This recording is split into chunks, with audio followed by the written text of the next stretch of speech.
Todos, aquí estamos transmitiendo en vivo.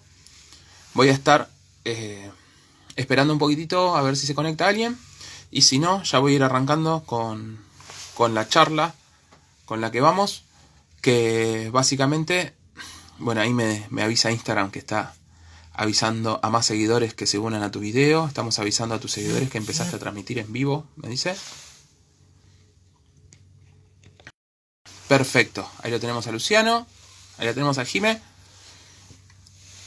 Bienvenidos a esta primer charla, a esta primer clase, se podría llamar también, donde vamos a tratar de... La llamamos clase, lo llamamos charla, porque lo que intento es que sea también un diálogo, que se pueda usar el espacio para consultas, para propuestas. De esto nosotros sabemos bien que todo siempre se hace de forma colectiva, nadie se salva solo, así que en el trabajo en equipo es donde está la clave y es en donde vamos a encontrar la vuelta para darnos cuenta de un montón de cosas de las que quiero contarles. Y en este caso, a este ciclo, a esta planificación de trabajo, yo simplemente para mí la llamé Historia del Arte Peronista, pero podría también tranquilamente llamarse Historia del Arte Argentino.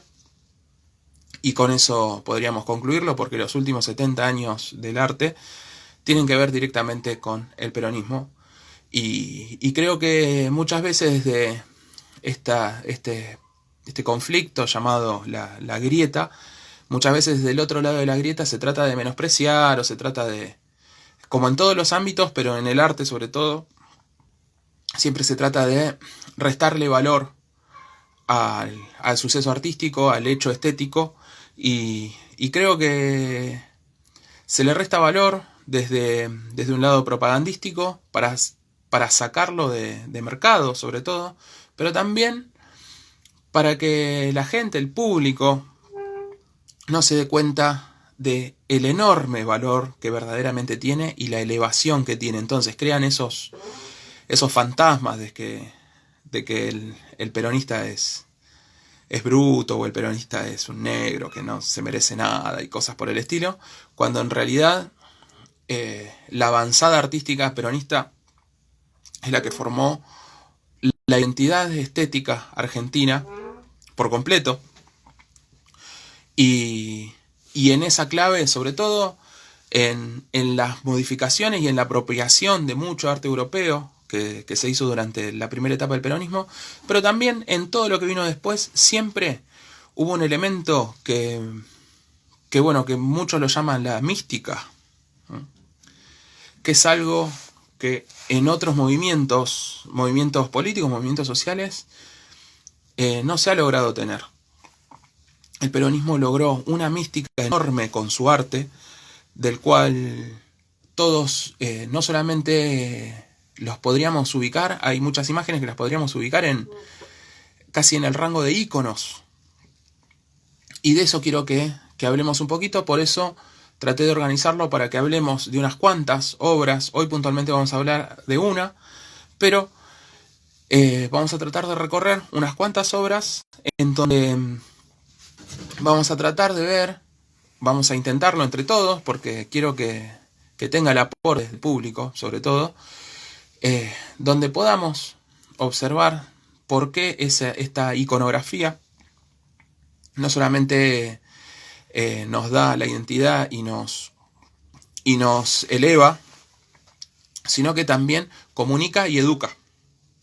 Así que el rol pedagógico del arte argentino y el rol pedagógico, sobre todo, del arte peronista del primer periodo, es completamente pedagógico. No solamente pedagógico para educar al pueblo, que es quizá esa primer función, sino también pedagógico para educar al artista, en donde hay un montón de elementos básicamente apropiados del arte europeo que el artista del que vamos a hablar hoy, de Numa Iriñak, modificó por pedido de Perón para que el arte argentino tenga ese valor, ¿sí? esa identidad. Entonces, puntualmente, saludo a todos los que están, después de esta pequeña introducción. Tenemos a Mariano, Jerónimo, bueno, Rodrigo, Carpincho, Mauri, Wilson, y bueno, Jimmy, Luciano, que siempre están. Vamos a arrancar, ¿sí? Puntualmente hablando de Numa Airiniak, para que lo tengamos en... Si lo conocen, igual seguro, pero quizá no sea un nombre muy famoso ni muy recurrente dentro del arte argentino, porque la realidad es que se ha tratado de bloquearlo de todos los lugares. Gracias a vos, Jero. Gracias a todos, compañeros, por estar acá. Estamos haciendo como tiene que ser. Ahí vamos. Bueno, les contaba un poquitito. Después lo voy a escribir, a ver si lo escribo acá, ¿sí? El nombre es Numa Airiniak. Numa Airiniak, ¿sí? Es un pintor francés, nacido en Francia, que a los 5 años emigró a la Argentina y su familia se instaló post-revolución francesa, revolución industrial. Ellos en Europa eran de la zona del campo. Y después de la campaña del desierto de Roca, quedaron muchísimos espacios a los cuales se convocaba a europeos para poder poblarlos. Y el lugar que eligió la familia, sobre todo porque estaban instalando una colonia francesa, la familia Airiniak se instaló en Pigüé, sudoeste bonaerense, en la zona de camino a Bahía Blanca, Coronel Suárez, esa zona agrícola, campo abierto que le pertenecía, bueno, después de la campaña que arrasaron con los Malal, quedó todo ese espacio para las familias para poder instalar las colonias agrícolas, sobre todo, en donde, bueno, la familia Airiniak, que era una familia igual que se dedicaba a otra cosa, era una familia de artesanos, ¿sí? Los padres de Numa eran el padre era carpintero, la madre era modista. Estos datos igual hacen a la cuestión, porque tienen mucho que ver, sobre todo cuando Numa conozca a Perón. Pero Numa, 1890, claro, bueno, Numa nació en el 1881 y en 1886 llegan a la Argentina, ¿sí? Y sí, fue todo...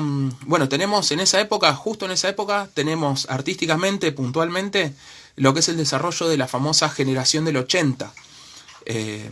Reinaldo Giudice, Ángel de la Valle, Ernesto de la Cárcova, que lo nombro justo tercero, porque Ernesto de la Cárcova va a ser el gran maestro de Numa. Numa tiene un aprendizaje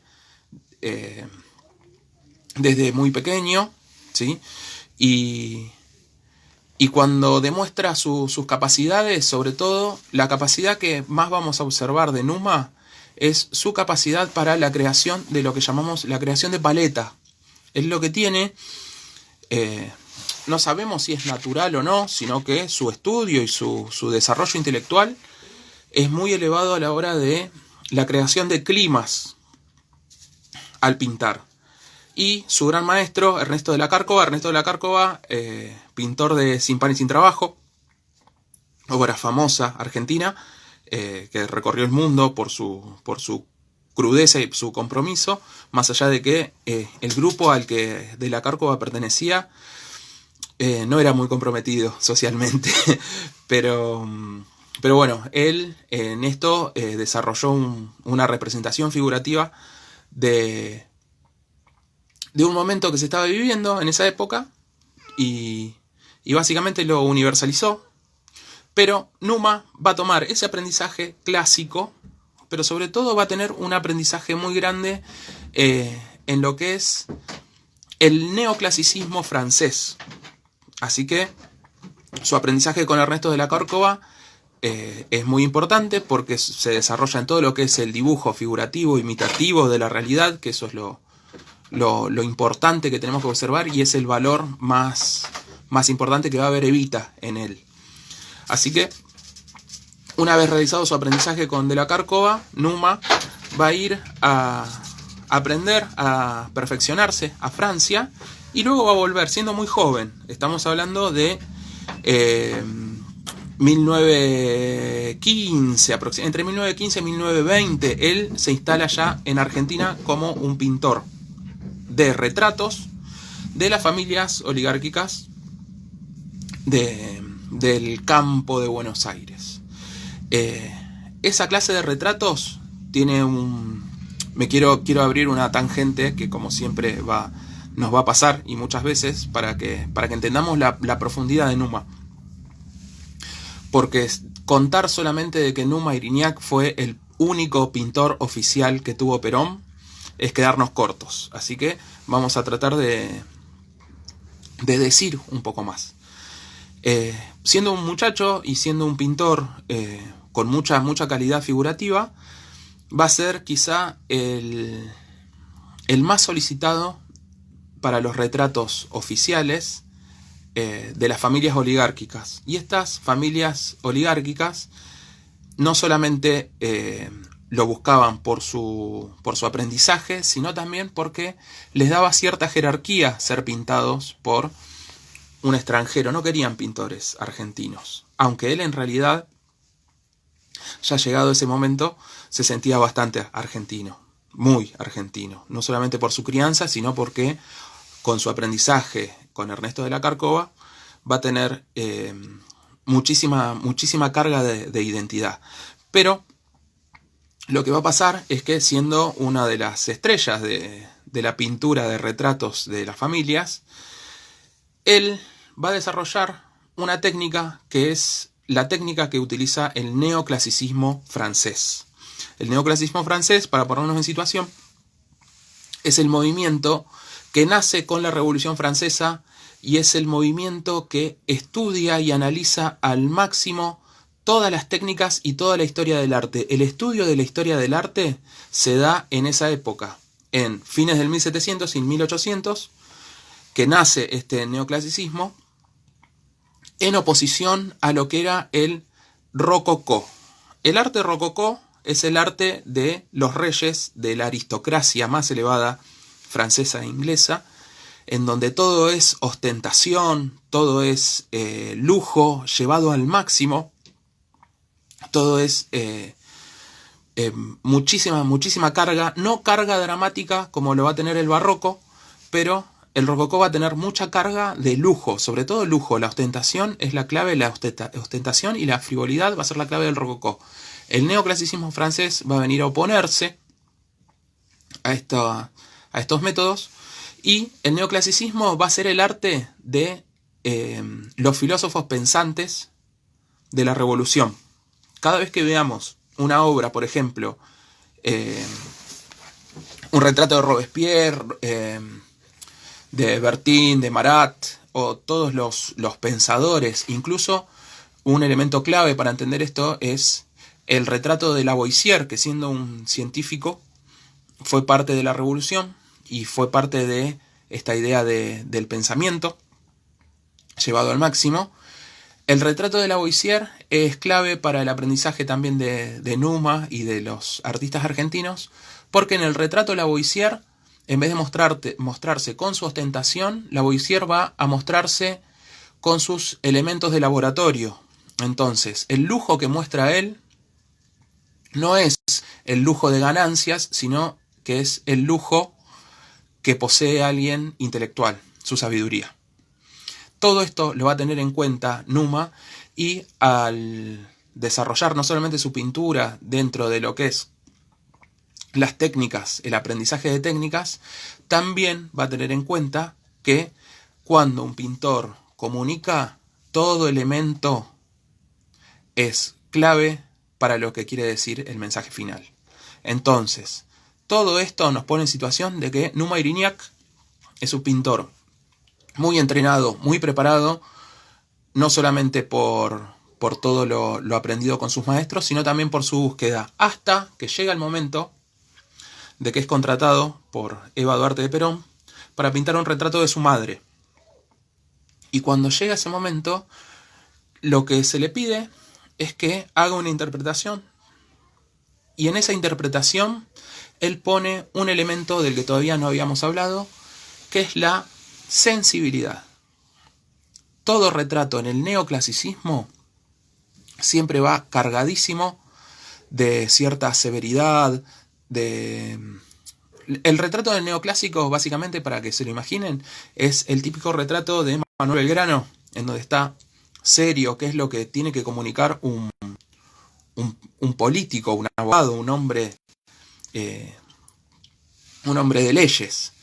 Esa clase de retrato es el que estaba de moda en esa época y todos querían mostrarse majestuosos, todos se querían mostrar serios, nobles, y en eso Numa era muy bueno. Pero cuando Eva le pide sensibilidad, nota que en este muchacho hay algo más. Así que de golpe va a ser solicitado, y esta es una jugada grandísima de Eva, porque básicamente lo que está haciendo es lo mismo que hizo con todas las políticas, y es tratar de darle al pueblo el mismo arte que tienen los oligarcas. Y en eso nosotros muchas veces quizá hablamos desde el sentimiento, desde esta mística, y en eso Evita absolutamente pensó en todo. No quería, ¿sí?, que haya exclusividad, incluso ni siquiera con los artistas. Son muy famosas es muy famoso todo lo de Evita, pero sobre todo esta búsqueda de igualdad.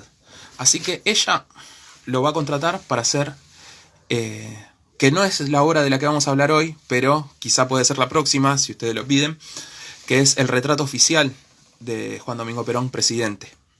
Así que asume como presidente Perón, y Numa Irignac pasa a ser el pintor oficial del presidente. No solamente del presidente, sino también de Evita y de un montón de situaciones más que lo van a llevar a él a desarrollar un aporte a su técnica, el cual va a estar siempre cargado de este carácter francés, de esta elegancia, de esta majestuosidad, pero con mucha carga de sensibilidad. Ay, se me trabó.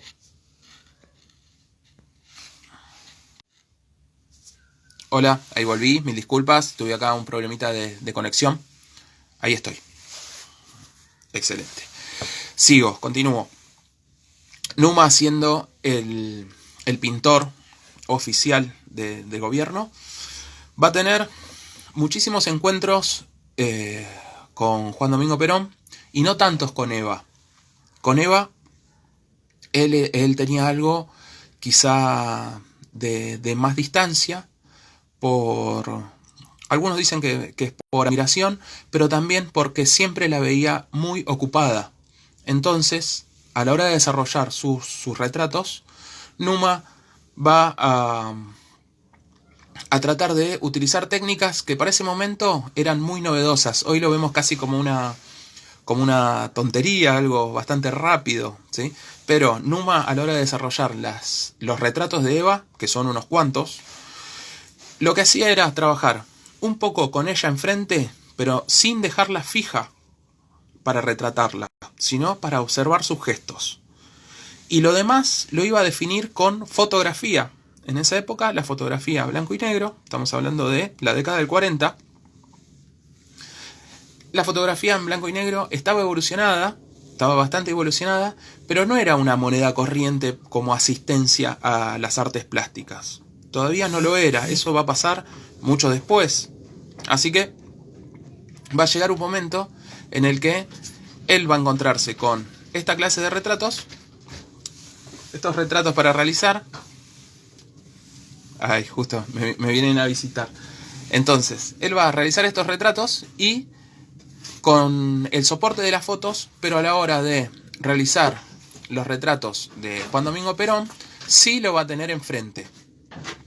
Teniéndolo enfrente, lo va a conocer muchísimo. Incluso se cuenta como anécdota que surgían grandes charlas, sobre todo porque Perón era un intelectual y era un inquieto a la hora de conocer qué era lo que pasaba con las vanguardias.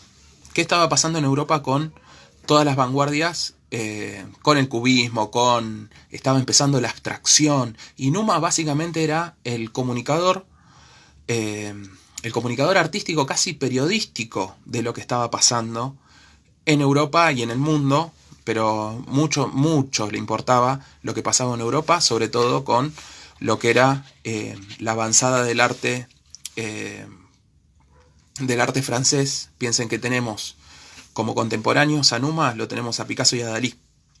Así que va a generar una amistad con Juan Domingo Perón, incluso van a generar ciertos debates que tienen que ver con hacia dónde se dirigía el arte del siglo XX, porque ya estaba instalada esta idea de, no se la llamaba directamente globalización, pero sí era una idea de unificación de criterios que se estaba dando en Argentina, y tenemos un montón de grupos artísticos post década del 20 que querían ir en paralelo a las artes europeas. En cambio, Perón lo que le encarga a Numa es que trate de lograr una identidad propia en esos retratos. Así que, puntualmente, vamos a la imagen. Creo que ya hablé, no sé si mucho o poco, pero podríamos hablar algunas cositas más. La imagen, no tengo la posibilidad de compartir imágenes como hacemos en Google Meet cuando damos clase con el colegio, pero creo que volvemos a los métodos más antiguos, ¿sí? La imagen de la que vamos a realizar un análisis ahora es básicamente esta pintura. No sé si se logra ver bien, ojalá que sí. La impresión ayuda bastante. Ahí estamos. El retrato de Evita para la tapa, que es el usado para la tapa de La razón de mi vida. De esa obra quiero que hablemos hoy, que tratemos de analizar un poco, no tanto la parte técnica, aunque se podría, pero la parte técnica es bastante larga, sino que vamos a tratar de ver los elementos compositivos. El retrato oficial de Evita, lo vuelvo a mostrar, o lo dejo ahí para que lo apreciemos, esta maravilla, que incluso tengo un amigo, compañero, que se atreve a decir que es la Mona Lisa argentina. Y me encanta ese término, porque la verdad que en cuestiones de composición podrá ser un poquito similar en la ubicación de la figura de ella y la interacción con el fondo, pero me atrevería a decir que esa comunicación con el fondo es completamente argentina. Vamos a tratar de describir un poquito la obra. Más allá de que, bueno, conocemos la obra literaria, La razón de mi vida, ¿sí? El libro de Eva, el libro fundamental para el peronismo, pero más allá de que en la tapa no tiene el fondo, ¿sí? La imagen completa se ve ya en la parte de adentro. En todas las ediciones siempre estuvo esta pintura en la parte de adentro del libro, en donde cuando se lo contrata a él, el trabajo más difícil que va a tener no solamente es el de captar los rasgos de la forma como lo habíamos dicho hace un ratito, sino que además de captar los rasgos, él quiere involucrar un elemento que es muy, muy importante, que es la horizontalidad de la pampa.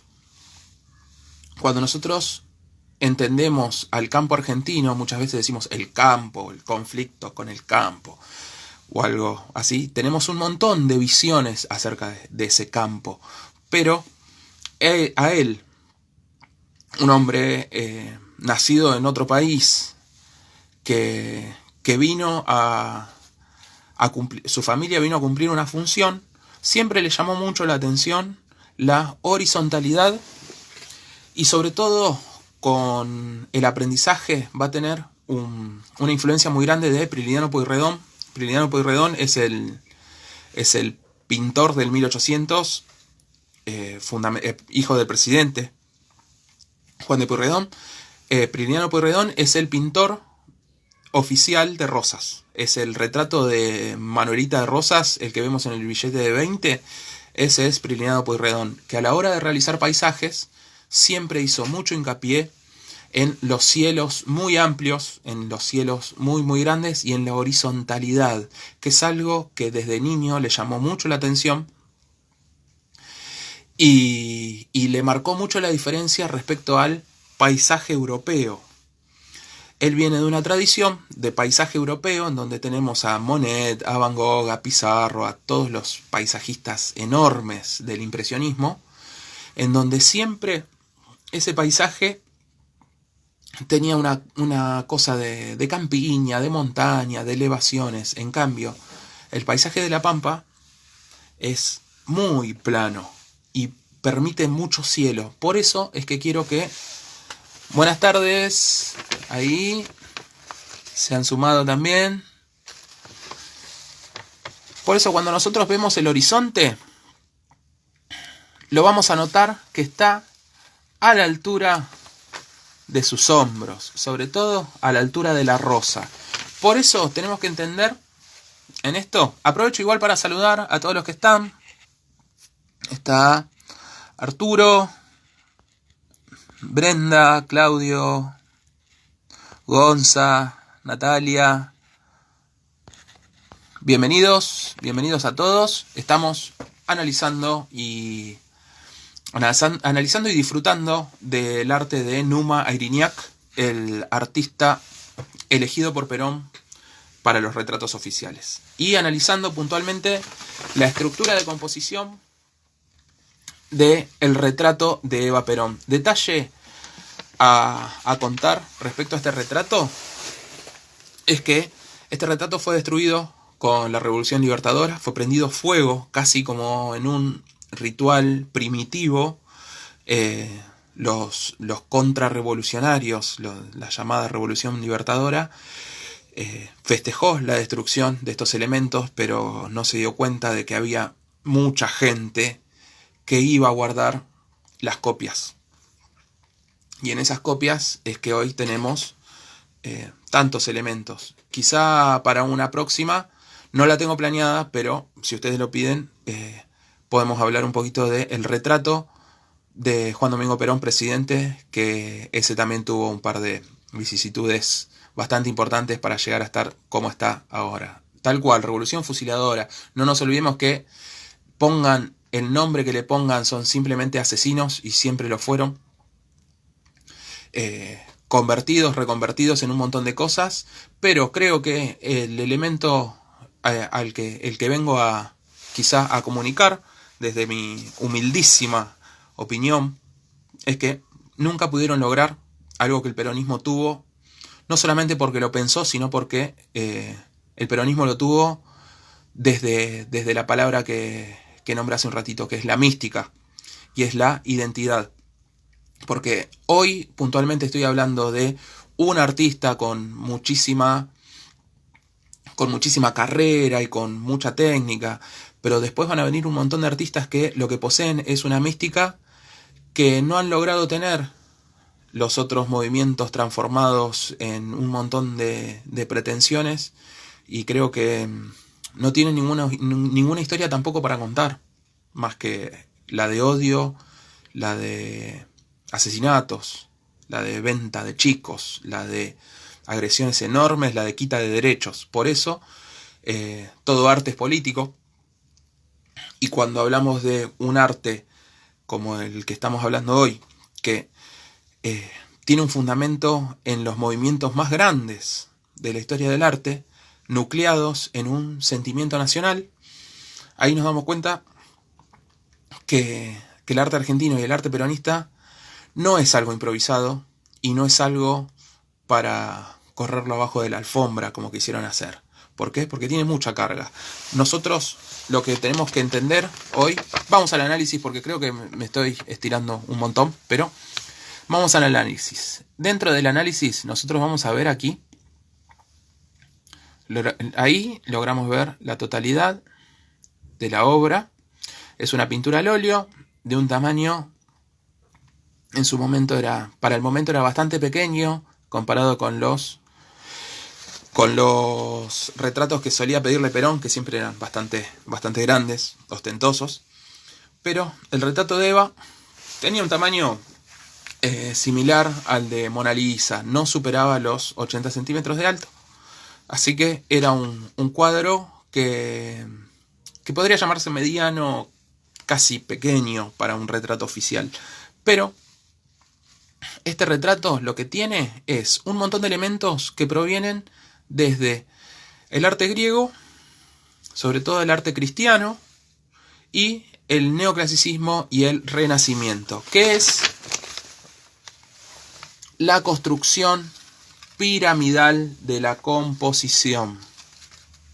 Nosotros lo que tenemos aquí, al igual que en Mona Lisa, si nosotros lo observamos, esta clase de retratos nos llaman la atención siempre. Podría ser el rostro solo, pero no funciona muy bien el rostro solo. Cuando nosotros vemos en el arte cristiano, por ejemplo, una virgen con el niño, una anunciación, siempre hay de fondo una estructura triangular que llama nuestra atención. Dentro de las artes plásticas se recurre a estos elementos para poder captar la atención del espectador más allá de la cultura que traiga. Dentro de la naturaleza humana, dentro de la óptica, hay algo que en su momento fue casi una casualidad, pero después se convirtió en algo efectivo, que es, hay elementos geométricos, como una línea recta, como un círculo, como un triángulo, que captan nuestra atención, aunque nosotros lo podamos revestir de un montón de otras cosas, ese triángulo queda grabado en la retina. Entonces, ese triángulo que acá está cubierto con la estructura de Eva, ese triángulo representa la perfección. Desde los inicios de la cultura, desde en Egipto vamos a tener la pirámide que tiene una forma triangular, desde los conceptos de los sigurat, de las estructuras babilónicas, desde la Santísima Trinidad cristiana, desde la Piedad de Miguel Ángel en el Renacimiento, desde el Napoleón en su trono de emperador, siempre se recurre a ese triángulo y Numa lo va a tener en cuenta y lo va a instalar acá. Pero, ¿dónde va a estar el elemento puntual? En que si nosotros hacemos una comparación con, por ejemplo, Mona Lisa, el horizonte lo ubica a la altura de los ojos. Y es básicamente lo que se hace siempre en los retratos, ubicar a la altura de los ojos el horizonte, más allá de que Mona Lisa tiene un juego con ese horizonte que juega con la óptica del espectador. En este caso, en este retrato, lo que va a pasar es que el horizonte bajó a la altura de los hombros y queda hacia arriba todo cielo. Y ese cielo, esa claridad, va a jugar de dos formas. Primero, lo más importante es que va a ser el contraste más importante con el vestido. Con el vestido que es de broderies de seda. Y al tener ese tono, remarca también la elegancia, que es algo que al peronismo nunca, muchas gracias Arturo, muchísimas gracias. El peronismo nunca le tuvo miedo a esa elegancia, porque nosotros vamos a tener en cuenta que quizá las corrientes de pensamiento de esa época pedían austeridad. Sobre todo, imagínense que si pensamos en lo que sería la Rusia de la Revolución o mismo desde el marxismo, jamás se permitirían que un líder tenga lujo, ¿sí? En cambio, Eva no pretendía quitarles el lujo a la clase alta, a la aristocracia, sino que la quería compartir. Y eso me parece un concepto muy, muy fuerte, porque no es que lo quería compartir y nada más, sino que quería hacerla propia y de todos. El peronismo nunca quiso arrancarle, no quería que la aristocracia no tenga. Quería que tengan todos. Pasa como muchos relatos, ¿no? Acerca de el piso de parquet y cosas por el estilo. La Fundación Eva Perón, que tenía las cortinas, ¿sí? De wall suizo y toda esa elegancia para un orfanato. Entonces, ese dolor que le genera a la aristocracia saber que no solamente este gobierno, sino que esta línea de pensamiento tenían a un pintor que estaba a la altura de cualquier pintor en el mundo, sino que además usaba los elementos que usaron los grandes pintores y de la misma forma, con la misma calidad. Entonces, volvamos a esos elementos. Tenemos, ya salimos de la comparación con Mona Lisa porque el horizonte aquí está comunicando otra cosa. La está ubicando allá en un lugar muchísimo más elevado. Esto es todo siempre inconsciente, completamente inconsciente para el espectador, pero el artista no da puntadas sin hilos. Entonces, pone ese horizonte a la altura de los brazos, a la altura de los hombros, sobre todo ¿por qué? Porque lo que termina comunicando es que el símbolo siempre de los brazos, sobre todo los brazos de Eva, tienen que ver con la forma en que ella da. Cuando se propone este retrato para la razón de mi vida, es un todo dar, un todo amor. Es de verdad una situación en donde nosotros hoy podríamos llamarlo simplemente una mujer influyente en la historia o un personaje histórico, pero él entendía que era muchísimo más. ¿Por qué? Porque no solamente porque la conocí, porque compartió poco tiempo, sino porque sabía que el interés de ella era que para su pueblo tenía que estar el mismo arte, el mismo o mejor que el arte que podía pretender la clase alta. Así que él, al desarrollar toda esta composición y otras composiciones, va a poner en juego todos los elementos, todos y más también, todos los elementos que podrían pretender, que algunos aristócratas lo pretendían pero no lo entendían. Mucho aristócrata en esa época se hizo retratar por él antes de que tome su lugar dentro del espacio de pintor oficial. Se hacían retratar por él, pero solamente porque estaba de moda y se sabía que era un gran pintor. En cambio, él, conociéndole a Eva y conociéndole a Juan Domingo Perón, sabía que la pretensión de ellos era que el arte no solamente tenía que ser igualitario, sino que no podía igualar hacia abajo. No podía ir a algo vanguardista, alocado, que le restara calidad técnica. Entonces pone en juego todos estos elementos y tenemos una composición en donde hay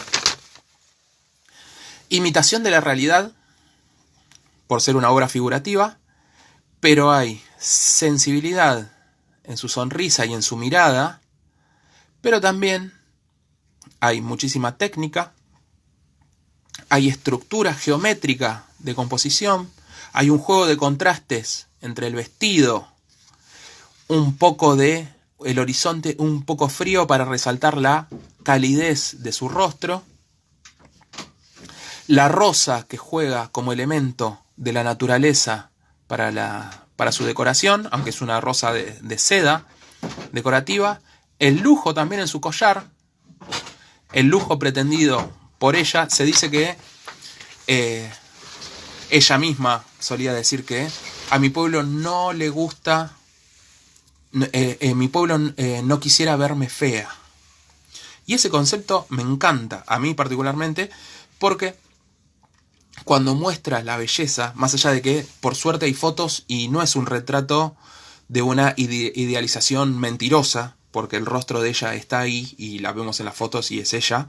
No es que tuvo que inventarle una cara para mostrarle al pueblo y en la realidad era otra, sino que su sonrisa en este caso juega el papel pedagógico en principio, pero también un papel de contención, porque no es el retrato severo que hubiera pretendido un dueño de tierras, sino que es un retrato amable, amable, querible, adorable. Cuando nosotros vemos esa sonrisa, sabemos que se está exponiendo. Y esa creo que es la entrega más grande de Evita. Y es una de las entregas que el artista ve y quiere representar. Fíjense que en todos los retratos, sobre todo los de principios del 1900, cada vez que veamos un retrato, incluso de segunda mitad del 1800 hacia acá, siempre el retrato de alguien en lugar de liderazgo político, liderazgo social, de influencia, siempre trató de buscar cierta severidad, sobre todo seriedad o elementos rígidos.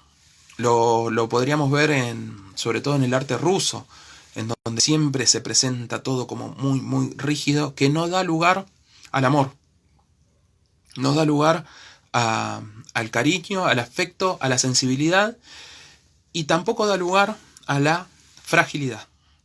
Nosotros comprendemos en este retrato que en su sonrisa y en todos los elementos que lo componen, vemos a un ser humano. Y el artista lo entendió y la representó. Creo que a modo de opinión personal, esto obviamente habrá gente que sabe muchísimo más y me lo podrá no solamente discutir, sino que quiero aprender, como todos, para eso estamos acá, aprendemos entre todos, nadie se salva solo. La parte más importante que quiero destacar de este retrato fue destruido por importante, fue destruido no solamente porque esté Evita ahí, sino que es algo que al gorilaje le hubiera encantado tener, que es una obra ícono. No la tienen, no logran, y estamos hablando de desde la revolución del 55 hasta hoy, no logran tener una obra de arte, ni un ícono, ni un referente, ni un sentimiento, ni una mística. No es que queramos alimentar la grieta tampoco, pero lo que se logra con esta pintura, y creo que por eso es a lo primero que apuntan a destruir, es que es una obra motivacional. Cuando uno se enfrenta a la posibilidad de que en Argentina se haya hecho arte, así como también pasó con la industria automotriz y con tantas cosas más, que haya sido durante el peronismo que se haya alcanzado un momento tan elevado artístico, tan influenciado no solamente por Europa, sino por la tierra que se pisa, la Argentina que el artista vivió. Ahí es donde se genera ese odio con el que se ataca a esta obra, que es un odio tan grande que directamente la queman y lo festejan como si fuera un ritual primitivo. Entonces, tenemos la suerte de que esta obra está en los libros, ¿sí? La obra original no está, pero no importa, nos encantaría que esté, pero al estar en los libros tenemos la posibilidad de volver a reproducirla, de imprimirla, de llevarla, de tenerla todas las veces que podamos en todo, que sea remera, que sea bandera, que sea mural, que sea mural es algo completamente admirable. Es la imagen elegida por Daniel Santoro para el edificio de Obras Públicas en el 9 de julio y es un emblema de la nación, no solamente porque nosotros lo apreciemos, sino que para el turismo, que es algo que al gorilaje le encanta, le encanta hablar de qué van a decir cuando vengan, qué van a decir, cómo nos ven desde afuera. Y cuando se habla desde afuera, muchas veces nosotros pensamos, ¿no?, que la Argentina es representada por Messi, por Maradona, por un montón de personajes, de figuras públicas importantísimas, pero Evita trasciende un montón de elementos. Trasciende tantos elementos que incluso es al siglo XX la inspiradora de una obra de arte tan grande como la que tenemos aquí. Por eso trataré de estar a la altura de estas obras y trataremos de charlarlas, de explicarlas en unos cuantos encuentros más, esperemos que sean muchos. Agradezco muchísimo a todos los que están unidos viendo. No sé si quieren aportar alguna pregunta o algo por el estilo, proponer también. Hoy puntualmente tenía la inquietud y tenía la necesidad de hablar un poco de este artista que no es que esté olvidado, sino que se hizo una campaña para borrarlo y creo que tenemos que rescatarlo, no solamente por haber sido amigo del general y por haberla retratado a Eva de esta forma, sino porque es para el camino evolutivo artístico, sobre todo para el arte nacional y popular, es fundamental, me gusta la palabra fundacional. Así que muchas gracias Jime, muchísimas gracias Jime, muchísimas gracias Mauri, y nos veremos el jueves. Espero propuestas, si justo tienen alguna obra de la que quieran que haga una pequeña exposición, una pequeña ponencia aquí, ya saben, lo charlamos. Estoy convocando a artistas para poder tener alguna charla, para tener una retroalimentación, sobre todo con artistas contemporáneos que tienen una obra bellísima, y no solamente tienen obra, sino que tienen compromiso, y es el compromiso el cual asumió Numa en ese momento, y hacen a nuestra identidad. Así que ahí, Wilson, sí, queda grabado. Yo ahora lo tengo que volver a grabar y lo tengo que publicar para que se pueda ver después en Instagram y poder pasarlo a YouTube. Así que muchísimas gracias, compañeros, por esta convocatoria y por este espacio también en donde uno tiene todos estos elementos. Hay un montón de... Bueno, me presento para los que no me conocen. Sí, que hay un montón. Mi nombre es Sebastián Ramírez, soy profe de arte. Y bueno, doy clases en escuelas, talleres, centros culturales, como siempre tratamos de estar a full, pero a lo que vienen estas charlas es a la posibilidad, por eso agradezco a Jime, a Luciano y a todos los que me dan el espacio, de que imagínense que todo este material, en mi opinión, tendría que ser parte de un programa de historia del arte argentino. Y resulta que durante muchísimos años, Sin Par y Sin Trabajo, sí, el autor de Sin Par y Sin Trabajo es el maestro de Numa, Ernesto de la Cárcova. Vamos, sí, podría ser, sí, perfecto, vamos. Hay unas cuantas. Piensen que el pincel de Numa, los primeros trazos profesionales que dio son de la mano de Ernesto de la Cárcova. Jime y Omar, Omar, mi hermano, él es parte del arte argentino grande. Él es un artista un compañerazo, con el que compartí tantas cosas, no se dan una idea la falta que nos hace y lo agradecido que estoy de haberlo tenido conmigo tanto tiempo. Sobre todo de saber que en esta clase de propuesta a él, miren, le hubiera encantado. Así que en honor a él salimos con todo esto. Así que Santoro, sí, Luciano, vamos también con Santoro, que Santoro es un hacedor de estética, no solamente es un enormemente productivo artista, sino que es un es uno de los que marcan el camino. A lo que iba, por ejemplo, ¿ven? Imagínense que siendo profe, yo tengo que dar, ¿no? En clase, por programa, tengo que dar así los grandes maestros, las épocas, los movimientos históricos y todo. Y si quisiera incluir, por ejemplo, en un programa de historia del arte, a Numa Irignac, a Daniel Santoro, a Carpani y a un montón de artistas que hay para hablar, por ser peronistas, hoy no me dejarían. No solamente el colegio donde trabajo, sino creo que en casi ningún colegio lo podríamos dar. Entonces, vamos por la identidad peronista, desde mi parte, desde lo artístico y desde lo docente. Quiero que se vea, quiero que salga a la luz todos estos elementos que bueno, la Revolución Libertadora en su momento los quiso borrar, pero como verán no se borró nada. Como tantas veces está todo en nuestras manos. Así que muchísimas gracias a todos. Nos veremos el jueves que viene, 18 horas. Los espero. Ahí tengo unas cuantas propuestas para ver lo que analizamos la próxima. Y si no es la próxima será la otra, pero vamos a tratar de abarcar la mayor cantidad de obras posibles. Y bueno, compañeros, muchísimas gracias. Muchísimas gracias a todos. El amor vence al odio. Nos vemos. Saludos para todos.